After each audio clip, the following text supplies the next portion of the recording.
Whispering Glen. The mist rolled down the slopes of the Scottish Highlands, clinging to the twisted branches of ancient oaks. It was late afternoon, and the fading sunlight painted the treetops in hues of orange and crimson.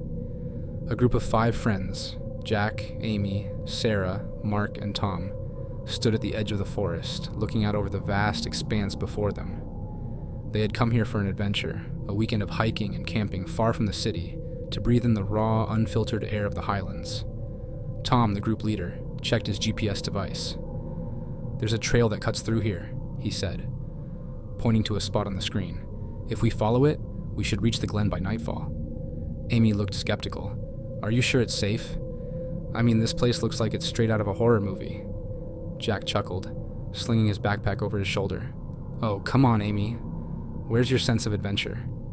They all laughed, but Sarah couldn't shake the feeling that they were being watched. She brushed it off, assuming it was just her nerves. The Highlands had that effect on people.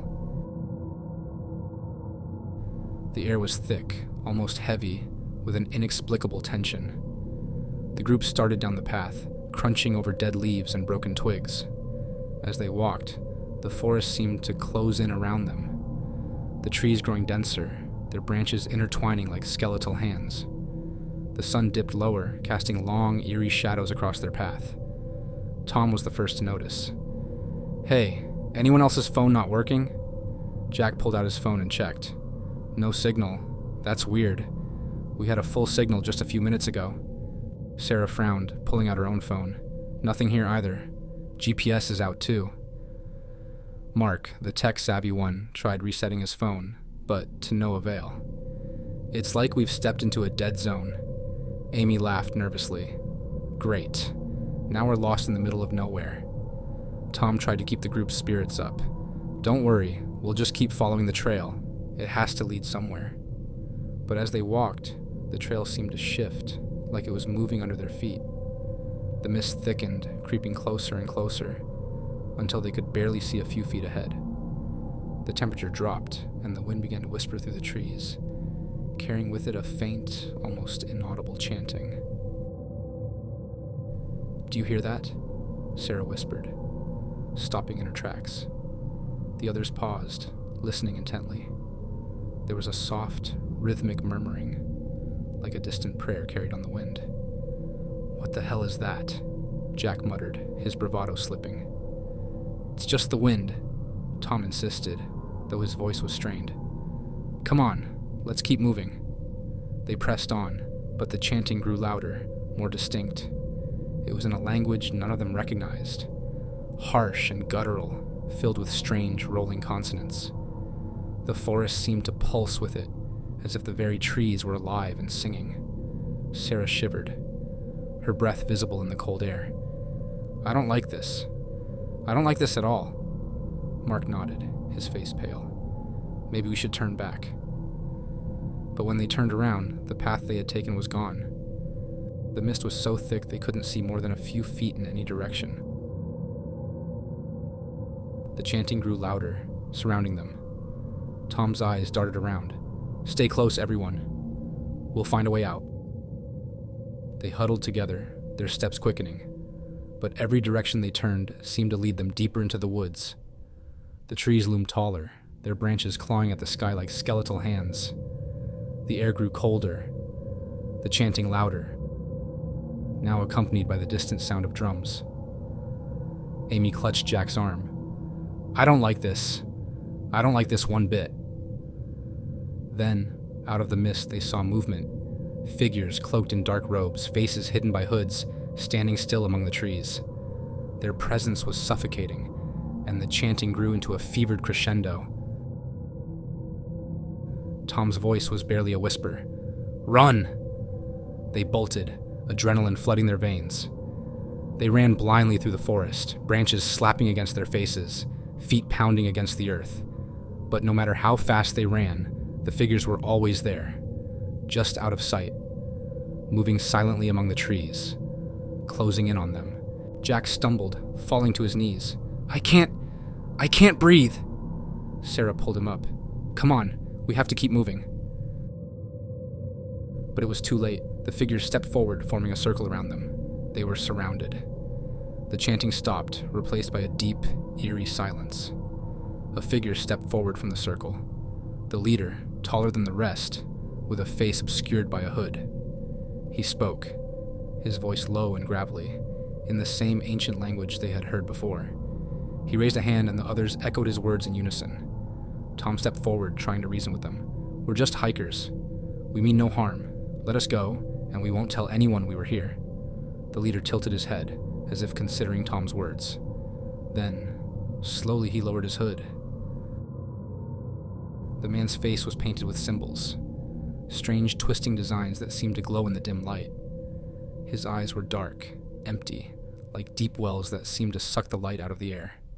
He spoke again, this time in broken English. "You trespass. Sacred ground. Blood must be given." Amy gasped, clutching her chest. No, please, we didn't know."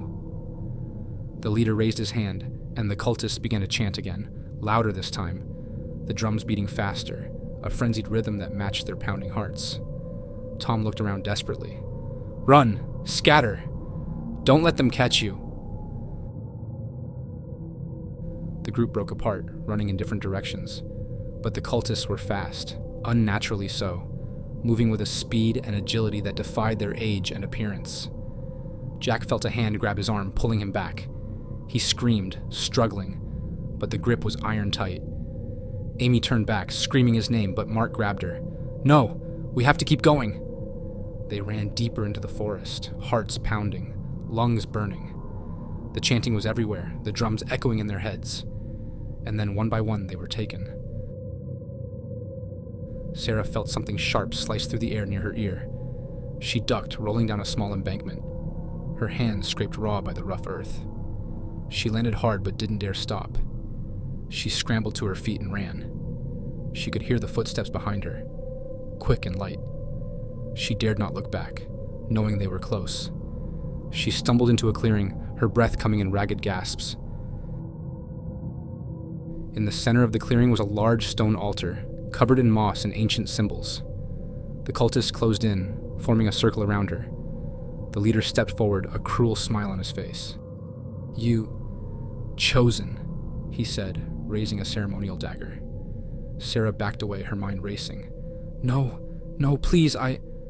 Before she could finish, a scream pierced the air, a scream that was not her own. The cultist paused, turning toward the sound. In that moment, Sarah saw her chance. She darted to the side, running deeper into the forest. The scream continued, chilling her to the bone. She didn't know who it was. One of her friends, perhaps, or someone else entirely. But she didn't stop. She kept running, her legs burning, her heart pounding. The forest seemed to twist and warp around her, the trees closing in, the mist growing thicker. The chanting was louder now, a deafening roar in her ears. She could feel them behind her, closing in, their breaths hot on her neck. She burst through a thicket of trees and found herself on a small dirt road. Relief flooded through her. She had found a way out. She ran down the road, not daring to look back, not daring to stop. And then in the distance, she saw headlights. A car. She waved her arms frantically, screaming for help. The car slowed, its headlights blinding her for a moment. It stopped, and an older man leaned out the window. "What's happened, lass? You look like you've seen a ghost." Sarah gasped, trying to catch her breath. There's something in the woods. People, they're being hunted." The man's face grew serious. "Get in, quickly." She climbed into the car, slamming the door shut. The man floored the accelerator, speeding away from the forest. Sarah looked back, and for a moment she thought she saw the cultists standing at the edge of the trees, watching her, their eyes glowing in the dark. The man glanced at her. "You're lucky, lass. Not many make it out of the Whispering Glen." Sarah turned to him, confused. "Whispering Glen?" He nodded. "A cursed place, that is. They say the old gods still walk there, hungry for blood. Best you forget it, if you know what's good for you." Sarah nodded, her heart still racing. She looked out the window, the forest receding into the distance, the mist swallowing it whole. but she knew she would never forget. Not the chanting, not the eyes, not the feeling of being hunted. And as the car drove away, she thought she heard, just for a moment, the faintest sound of drums in the distance, echoing through the night.